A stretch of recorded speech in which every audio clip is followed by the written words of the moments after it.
സൂര്യനും ചന്ദ്രനും കഴിഞ്ഞാൽ ആകാശത്ത് ഏറ്റവും തിളക്കമുള്ള അഭൗമ വസ്തുവാണ് ശുക്രൻ. നമ്മുടെ മലയാള സാഹിത്യത്തിൽ ഒരുപാട് കാൽപ്പനികതയുള്ള ഒരു ഗ്രഹം കൂടിയാണ് ശുക്രൻ. പലപ്പോഴും ഭാഗ്യത്തിൻ്റെ സൂചനയായി ശുക്രൻ തെളിഞ്ഞു എന്നൊക്കെ പറയാറുണ്ട് ഓരോരുത്തരുടെ ജീവിതത്തിൽ.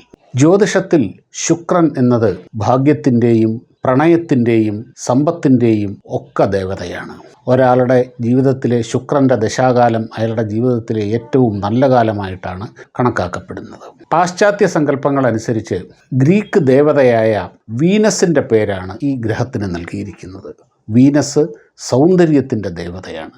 അങ്ങനെ ലോകം മുഴുവനുമുള്ള സങ്കല്പങ്ങളിൽ പ്രണയത്തിൻ്റെയും ഭാഗ്യത്തിൻ്റെയും സമ്പത്തിൻ്റെയും ഒക്കെ അധിപനായി കൊടുത്തിരിക്കുന്ന ഒരു കാൽപ്പനിക ഭാവമാണ് ശുക്രനുള്ളത്. എന്നാൽ യഥാർത്ഥത്തിൽ ശുക്രൻ്റെ മുഖം എന്ന് പറയുന്നത് വളരെ വളരെ വളരെ വ്യത്യസ്തമാണ്. നമ്മുടെ ഈ കാൽപ്പനിക സങ്കല്പങ്ങൾക്കൊക്കെ ഘടക വിരുദ്ധവുമാണ്. ഇപ്പോൾ നമുക്ക് ചന്ദ്രനെ പറ്റി അറിയാം. ഏറ്റവും അധികം കാൽപ്പനിക ഭാവങ്ങളെ ഉണർത്തിയിട്ടുള്ള ഒരു അഭൗമ വസ്തുവാണ് ചന്ദ്രൻ. നമ്മുടെ ജീവിതത്തിലെ ഏറ്റവും മനോഹരമായ കാഴ്ചയാണ് പൂർണ്ണചന്ദ്രനും പൂനിലാവുമൊക്കെ. നിലാവിനെയും ചന്ദ്രനെയും ഒക്കെ വർണ്ണിക്കാത്ത ഒരു കവിയുമില്ല. ചന്ദ്രികയിൽ അലിയുന്നു ചന്ദ്രകാന്തം ഒക്കെ അതുപോലെയുള്ള മനോഹരമായ കവിതകൾ നമ്മുടെ ഇടയിലുണ്ട്. പക്ഷേ ചന്ദ്രൻ്റെ യഥാർത്ഥ മുഖം എന്ന് പറയുന്നത് എത്ര വ്യത്യസ്തമാണ്. ഈ കാണുന്ന സൗന്ദര്യമൊന്നും ചന്ദ്രനില്ല. ചന്ദ്രൻ നിറയെ വസൂരിക്കലകൾ പോലെയുള്ള ഗർത്തങ്ങളാണുള്ളത്. അവിടെ വായുവില്ല, കാറ്റില്ല, വെളിച്ചമില്ല. ഒരു നിർജീവമായ ഏകാന്ത ശൂന്യമായ ഒരു ജഡവസ്തുവാണ് ചന്ദ്രൻ എന്ന വസ്തുതയും നമുക്കറിയാം. അപ്പോൾ നമുക്ക് ശുക്രനെ പറ്റി തന്നെ സംസാരിക്കാം. ഇതിനിടയിൽ ഒരു കാര്യം പറഞ്ഞുകൊള്ളട്ടെ. ഇത് ഞാൻ എഴുതിയ ഒരു പുസ്തകമാണ്. ചന്ദ്രയാൻ അഭിമാനത്തിൻ്റെ പാദമുദ്രകൾ. ബഹിരാകാശ ഗവേഷണത്തിൻ്റെ ചരിത്രവും ഭാരതം നേടിയ ബഹിരാകാശ നേട്ടങ്ങളുടെ ചരിത്രവും അതിലൂടെ ഈ ചന്ദ്രയാൻ ദൗത്യത്തിലേക്ക് എത്തുന്നതും എല്ലാം അടങ്ങിയ ഏതാണ്ട് 180 പേജുള്ള ഈ പുസ്തകത്തിന് അവതാരിക എഴുതിയിരിക്കുന്നത് ISRO ചെയർമാനായ S. സോമനാഥ് സാറാണ്. അതുപോലെ ഈ പുസ്തകത്തിൽ അദ്ദേഹവുമായി ഞാൻ നടത്തിയ ദീർഘമായ ഒരു ഇൻ്റർവ്യൂവുമുണ്ട്. വായിച്ചവരൊക്കെ നല്ല അഭിപ്രായമാണ് പറയുന്നത്. ഈ കേട്ടിരിക്കുന്നവരിൽ ആർക്കെങ്കിലും ഈ പുസ്തകം വാങ്ങാൻ താല്പര്യമുണ്ടെങ്കിൽ അതിൻ്റെ പർച്ചേസ് ലിങ്ക് താഴെ കൊടുക്കുന്നുണ്ട്. അപ്പോൾ നമുക്ക് ശുക്രനെ പറ്റി തന്നെ സംസാരിക്കാം. സൗരയൂഥത്തിലെ രണ്ടാമത്തെ ഗ്രഹമാണ് ശുക്രൻ. ബുധൻ കഴിഞ്ഞാൽ സൂര്യനോടടുത്ത് നിൽക്കുന്ന രണ്ടാമത്തെ ഗ്രഹം. സൗരയൂഥത്തിലെ 9 ഗ്രഹങ്ങളിൽ ഏറ്റവും പ്രായം കുറഞ്ഞ ഗ്രഹവും ശുക്രൻ തന്നെയാണ് എന്നാണ് പുതിയ കണ്ടെത്തലുകൾ. ഞാൻ പറഞ്ഞല്ലോ, ശുക്രൻ്റെ മുഖം എന്ന് പറയുന്നത് വളരെ വളരെ വ്യത്യസ്തമാണ്. നഗ്നനേത്രങ്ങളിലൂടെ അല്ലാതെ ദൂരദർശിനികളിലൂടെ ടെലസ്കോപ്പുകളിലൂടെ ശുക്രനെ നിരീക്ഷിക്കാൻ തുടങ്ങിയ കാലം മുതൽ ശുക്രനെ പറ്റിയുള്ള നിഗൂഢതകളും വളർന്നു വരുന്നുണ്ടായിരുന്നു. കാരണം മറ്റൊന്നുമല്ല, ചൊവ്വയുടെ പ്രതലം ടെലസ്കോപ്പിലൂടെ വ്യക്തമായി തന്നെ നിരീക്ഷിക്കാൻ കഴിയും. ശനിയുടെയും വ്യാഴത്തിൻ്റെയും ബുധൻ്റെയും ഒക്കെ സർഫസുകൾ, പ്രതലങ്ങൾ ഭൂമിയിൽ നിന്നുകൊണ്ട് തന്നെ നിരീക്ഷിക്കാൻ കഴിയും. എന്നാൽ ശുക്രൻ്റെ പ്രതലം മാത്രം ഭൂമിയിൽ നിന്ന് കാണാൻ കഴിയില്ല. വലിയൊരു പ്രകാശത്തിൻ്റെ ഗോളമായിട്ട് മാത്രമേ ശുക്രനെ കാണുന്നുള്ളൂ. അപ്പോൾ ആ പ്രകാശത്തിനപ്പുറം യഥാർത്ഥ ശുക്രൻ എന്തായിരിക്കും എന്നുള്ള ഒരു വല്ലാത്ത ജിജ്ഞാസ ഏത് കാലത്തും ഉണ്ടായിരുന്നു. ഇതിനൊക്കെ വിരാമമിട്ടത് 1960കളിൽ ശുക്രനിലേക്ക് സോവിയറ്റ് യൂണിയനും അമേരിക്കയും ഒക്കെ അയച്ച പേടകങ്ങളിലൂടെയാണ്, ബഹിരാകാശ പേടകങ്ങളിലൂടെയാണ്. മറ്റൊരു ഗ്രഹത്തിൽ ആദ്യമായി പ്രവേശിക്കുന്ന ഒരു പേടകം എന്ന് പറയുന്നത് 1966 സോവിയറ്റ് യൂണിയൻ വിക്ഷേപിച്ച വെനീറ 1 എന്ന പേടകമാണ്. പക്ഷേ അതിന് അധികം ആയുസ്സുണ്ടായില്ല. കൂടുതൽ വിവരങ്ങളൊന്നും അതിൽ നിന്ന് കിട്ടിയില്ല. എങ്കിലും ശുക്രൻ്റെ അന്തരീക്ഷത്തിൽ കയറി എന്ന് കണക്കാക്കുന്നു. പിന്നീട് ധാരാളം പേടകങ്ങൾ വിക്ഷേപിച്ചു. 1976 സോവിയറ്റ് യൂണിയൻ തന്നെ വിക്ഷേപിച്ച വെനീറ 13, 14 എന്നീ പേടകങ്ങളാണ് ശുക്രൻ്റെ പ്രതലങ്ങളെ പറ്റിയും വ്യക്തമായ സൂചനകൾ ആദ്യം നൽകിയത്. ആ വിവരങ്ങൾ കണ്ട്, ആ ചിത്രങ്ങൾ കണ്ട് സത്യത്തിൽ ശാസ്ത്രലോകം അമ്പരന്നു പോയി. എന്താണെന്ന് വെച്ചാൽ ശുക്രൻ്റെ പ്രതലം വളരെ കട്ടികൂടിയ പ്രതലം തന്നെയാണ്. പക്ഷേ ശുക്രൻ്റെ അന്തരീക്ഷം എന്ന് പറയുന്നത് അതിഭയങ്കരമായ മർദ്ദമുള്ളതാണ്. ഭൂമിയിലെ അന്തരീക്ഷ മർദ്ദം എന്ന് പറയുന്നത് ഏതാണ്ട് 14 PSI pound per square inch ആണെങ്കിൽ ശുക്രനിലെ അന്തരീക്ഷ മർദ്ദം എന്ന് പറയുന്നത് 1350-ലധികമാണ്. അതായത് ഭൂമിയിലുള്ളതിൻ്റെ 100 ഇരട്ടിയാണ് ശുക്രനിലെ അന്തരീക്ഷ മർദ്ദം എന്ന് പറയുന്നത്. അതുപോലെ ശുക്രൻ്റെ അന്തരീക്ഷത്തിലെ ചൂട് 460 ഡിഗ്രി സെൻറ്റിഗ്രേഡാണ്. ആലോചിച്ച് നോക്കൂ, നോക്കൂ, ഭൂമിയിലെ പരമാവധി ചൂട് എത്ര വരും? 50-55 ഡിഗ്രിയാണ് പരമാവധി വരിക. എന്നാൽ ശുക്രനിലെ ചൂട് വരുന്നത് 460 ഡിഗ്രിയിലധികമാണ്. മറ്റൊരു കാര്യം കൂടിയുണ്ട്. സൂര്യനോട് ഏറ്റവും അടുത്ത് നിൽക്കുന്ന ഗ്രഹം ബുധനാണ്. ആ ബുധനിൽ പരമാവധി വരുന്ന ചൂട് 430 ഡിഗ്രിയാണ്. എന്നാൽ ബുധനേക്കാളും ഏതാണ്ട് ഇരട്ടി 6 കോടി കിലോമീറ്ററാണ് സൂര്യനും ബുധനും തമ്മിലുള്ള ദൂരം. എന്നാൽ ശുക്രനിലേക്ക് 10 കോടി കിലോമീറ്റർ ദൂരമുണ്ട്. അങ്ങനെ 10 കോടി കിലോമീറ്റർ ദൂരമുള്ള ശുക്രനിൽ ബുധനിലേക്കാൾ ചൂട് കൂടുതലാണ്. ശരിക്ക് ശാസ്ത്രലോകം ഞെട്ടിപ്പോയ കാര്യങ്ങളാണിത്. ആ വെനീറ 7 ഏതാണ്ട് കഷ്ടിച്ച് 4 മണിക്കൂറേ അവിടെ സർവൈവ് ചെയ്തുള്ളൂ.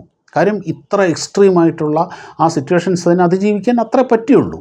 അതിനുള്ളിൽ തന്നെ വിവരങ്ങൾ കിട്ടിക്കഴിഞ്ഞിരുന്നു. എന്തുകൊണ്ടാണ് ബുധനേക്കാൾ വീണ്ടും 4 കോടി കിലോമീറ്റർ അകലെ കിടക്കുന്ന ഈ ശുക്രനിൽ ഇത്ര കടുത്ത ചൂട്?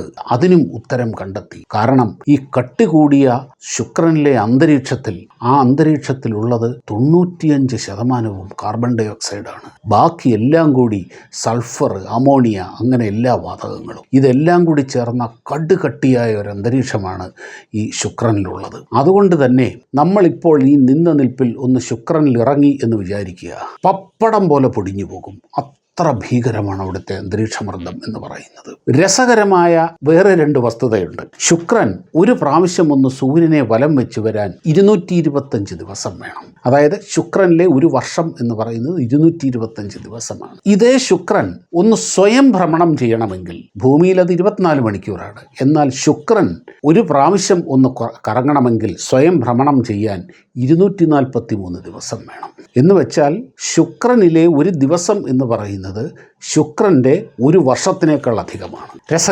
രസകരമായൊരു കാര്യമാണ്. ഇനി രസകരമായ മറ്റൊരു കാര്യം കൂടി പറയാം. സൗരയൂഥത്തിലെ എല്ലാ ഗ്രഹങ്ങളിലും സൂര്യൻ ഉദിക്കുന്നത് കിഴക്കാണെങ്കിൽ ശുക്രനിൽ സൂര്യൻ ഉദിക്കുന്നത് പടിഞ്ഞാറാണ്.